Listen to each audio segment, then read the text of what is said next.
Oggi voglio raccontarvi 3 storie della mia vita. Tutto qui, niente di speciale, solo 3 storie. La prima storia riguarda il collegare i puntini. Lasciai il Reed College dopo i primi 6 mesi, ma rimasi lì come studente non ufficiale per altri 18 mesi circa, prima di abbandonare definitivamente. Perché ho lasciato? Tutto è iniziato prima ancora che nascessi. Mia madre biologica era una giovane studentessa universitaria non sposata e decise di darmi in adozione. Sentiva fortemente che dovevo essere adottato da laureati, così tutto era stato predisposto affinché fossi adottato alla nascita da un avvocato e sua moglie. Tuttavia, quando venni al mondo, all'ultimo minuto decisero che in realtà volevano una bambina. Così i miei genitori, che erano in lista d'attesa, ricevettero una chiamata nel cuore della notte: «Abbiamo un bambino maschio inaspettato, lo volete?» Risposero: «Certo». Mia madre biologica scoprì in seguito che mia madre adottiva non si era mai laureata e che mio padre adottivo non aveva mai terminato il liceo. Rifiutò di firmare i documenti finali per l'adozione. Cedette solo alcuni mesi dopo, quando i miei genitori promisero che sarei andato all'università. Questa fu la mia partenza nella vita. 17 anni dopo, andai davvero all'università, ma scelsi ingenuamente un college quasi costoso quanto Stanford, e tutti i risparmi dei miei genitori, che appartenevano alla classe operaia, venivano spesi per la mia retta universitaria. Dopo 6 mesi, non riuscivo a vederne il valore. Non avevo idea di cosa volessi fare nella vita e non capivo come l'università mi avrebbe aiutato a capirlo. E nel frattempo, stavo spendendo tutti i soldi che i miei genitori avevano risparmiato per tutta la vita. Così decisi di lasciare il college e confidare che tutto sarebbe andato per il meglio. A quel tempo era piuttosto spaventoso, ma guardando indietro è stata una delle migliori decisioni che abbia mai preso. Appena abbandonai gli studi, potei smettere di seguire le lezioni obbligatorie che non mi interessavano e iniziare a seguire quelle che trovavo più stimolanti. Ma non fu tutto idilliaco. Non avevo un dormitorio, quindi dormivo sul pavimento nelle stanze degli amici. Restituivo bottiglie di Coca-Cola per il deposito da 5 centesimi e usavo quei soldi per comprare da mangiare. Camminavo 7 miglia attraverso la città ogni domenica sera per avere un pasto decente al tempio Hare Krishna. Lo adoravo. E molte delle cose in cui mi imbattei seguendo la mia curiosità e intuizione si rivelarono inestimabili in seguito. Vi faccio un esempio. All'epoca, il Reed College offriva forse il miglior corso di calligrafia del paese. In tutto il campus, ogni poster, ogni etichetta su ogni cassetto era scritto a mano con una calligrafia meravigliosa. Poiché avevo lasciato l'università e non dovevo seguire le lezioni standard, decisi di frequentare un corso di calligrafia per imparare quell'arte. Studiai i caratteri con e senza grazie, la variazione dello spazio tra diverse combinazioni di lettere, ciò che rende grande la tipografia. Era qualcosa di bello, storico, artisticamente sottile in un modo che la scienza non può catturare, e lo trovavo affascinante. All'epoca, tutto questo non aveva alcuna applicazione pratica nella mia vita. Ma 10 anni dopo, quando stavamo progettando il primo computer Macintosh, tutto tornò utile. Inserimmo quei principi nella progettazione del Mac, che divenne il primo computer con una tipografia davvero elegante. Se non avessi seguito quel singolo corso al college, il Mac non avrebbe avuto caratteri tipografici multipli o font proporzionalmente distanziati. E siccome Windows copiò semplicemente il Mac, probabilmente nessun computer personale li avrebbe avuti. Se non avessi lasciato l'università, non avrei mai seguito quel corso di calligrafia, e oggi i computer potrebbero non avere la splendida tipografia che possiedono. Ovviamente, era impossibile collegare i puntini guardando avanti quando ero al college, ma era chiarissimo guardando indietro 10 anni dopo. Ancora una volta, non si possono collegare i puntini guardando in avanti, si possono collegare solo guardando indietro. Quindi bisogna avere fiducia che, in qualche modo, i puntini si collegheranno nel futuro.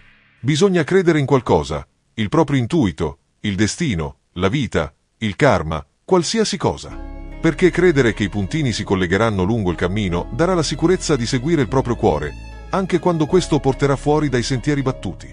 E questo farà tutta la differenza. La mia seconda storia parla di amore e perdita. Sono stato fortunato. Ho trovato presto nella vita ciò che amavo fare. Watts e io fondammo Apple nel garage dei miei genitori quando avevo 20 anni. Lavorammo duramente e, in 10 anni, Apple passò da essere solo noi due in un garage a un'azienda da $2 miliardi con oltre 4.000 dipendenti. Avevamo appena lanciato la nostra creazione migliore, il Macintosh. L'anno prima, avevo appena compiuto 30 anni, e poi venni licenziato. Come puoi essere licenziato da un'azienda che hai fondato? Beh, man mano che Apple cresceva, assumemmo qualcuno che ritenevo molto talentuoso per gestire l'azienda insieme a me. Per il primo anno circa andò tutto bene, ma poi le nostre visioni per il futuro iniziarono a divergere e alla fine ci fu uno scontro. Quando accadde, il consiglio di amministrazione si schierò dalla sua parte. Così, a 30 anni, ero fuori. E molto pubblicamente fuori. Ciò che era stato il fulcro di tutta la mia vita adulta era svanito ed era devastante. Per mesi non sapevo davvero cosa fare. Sentivo di aver deluso la generazione precedente di imprenditori, di aver fatto cadere il testimone proprio mentre mi veniva passato. Incontrai David Packard e Bob Nice e cercai di scusarmi per aver rovinato tutto così malamente. Era un fallimento sotto gli occhi di tutti e persino pensai di andarmene via dalla Silicon Valley. Ma qualcosa, lentamente, iniziò a farsi strada dentro di me. Amavo ancora quello che facevo. Gli eventi accaduti in Apple non avevano cambiato minimamente questa cosa. Ero stato rifiutato, ma ero ancora innamorato del mio lavoro.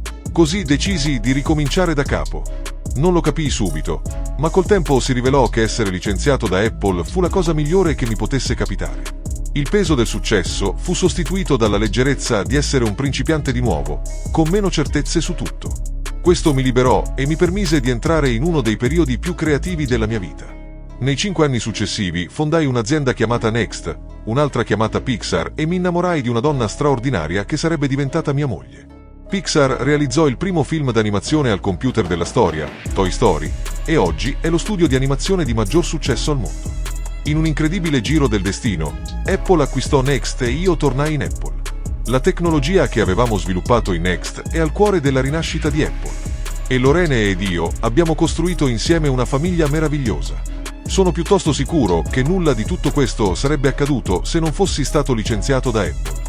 Fu una medicina dal sapore amaro, ma a quanto pare era ciò di cui il paziente aveva bisogno. A volte la vita ti colpisce in testa con un mattone. Non perdere la fede. Sono convinto che l'unica cosa che mi abbia permesso di andare avanti sia stato il fatto che amavo ciò che facevo. Devi trovare ciò che ami. E questo vale tanto per il lavoro quanto per le relazioni. Il tuo lavoro riempirà gran parte della tua vita, e l'unico modo per essere veramente soddisfatti è fare ciò che ritieni sia un lavoro eccezionale. E l'unico modo per fare un lavoro eccezionale è amare quello che fai. Se non l'hai ancora trovato, continua a cercare. Non accontentarti. Come in tutte le cose del cuore, saprai quando lo troverai. E, come in ogni grande relazione, migliorerà sempre di più con il passare degli anni. Quindi continua a cercare. Non accontentarti. La mia terza storia parla della morte. Quando avevo 17 anni, lessi una citazione che diceva più o meno così: vivi ogni giorno come se fosse l'ultimo, perché un giorno avrai sicuramente ragione. Mi colpì profondamente e, da allora, per gli ultimi 33 anni, ogni mattina mi sono guardato allo specchio e mi sono chiesto: se oggi fosse l'ultimo giorno della mia vita, vorrei fare quello che sto per fare oggi? E ogni volta che la risposta è stata no per troppi giorni di seguito, ho capito che dovevo cambiare qualcosa. Ricordarmi che presto sarò morto è stato lo strumento più importante che abbia mai incontrato per aiutarmi a fare le grandi scelte della vita. Perché quasi tutto, le aspettative esterne, l'orgoglio, la paura dell'imbarazzo o del fallimento, svanisce di fronte alla morte, lasciando solo ciò che è veramente importante. Ricordarsi che si morirà è il modo migliore che conosca per evitare la trappola di pensare di avere qualcosa da perdere. Siamo già nudi.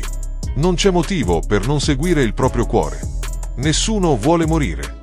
Anche chi desidera andare in paradiso non vuole morire per arrivarci. Eppure, la morte è il destino che tutti condividiamo. Nessuno è mai riuscito a sfuggirle. Ed è così che deve essere, perché la morte è molto probabilmente la più grande invenzione della vita. È l'agente di cambiamento della vita. Elimina il vecchio per far spazio al nuovo. In questo momento, il nuovo sei tu. Ma un giorno, non troppo lontano da oggi, diventerai gradualmente il vecchio e sarai messo da parte.